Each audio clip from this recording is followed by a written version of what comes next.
Hi guys, welcome to my channel again. So I'm going to be trying out Big Foodie's onion chutney today.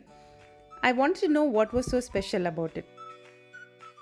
So this chutney includes three parts in preparation. First you extract some tamarind water, keep it aside.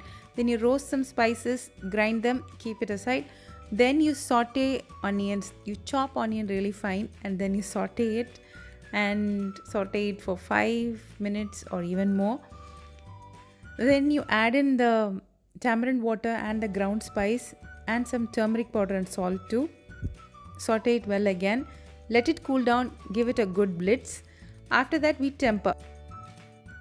While tempering, we'll keep the chutney on a medium flame for about 5-ish minutes until you can see the oil oozing out on the sides. Once that happens, we'll sprinkle with some coriander leaves and the chutney will be ready. So this is the gist of how this chutney is made.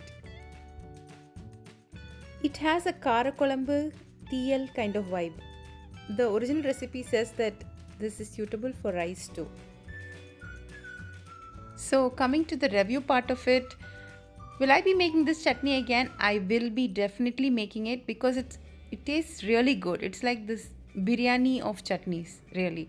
It tastes very good. It's a must try. But how often will I be making it? Not very often because it's quite time consuming. Having said that, I must also include that we discovered this recipe about a week or 10 days ago, but we've already had it twice.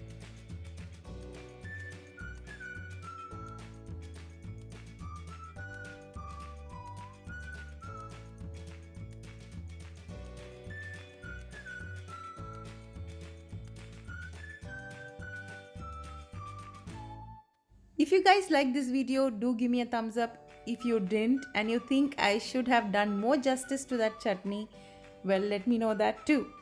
Please leave in the comment section whatever you think about it, and do subscribe to my channel if you're not yet subscribed. Hit on that bell icon too.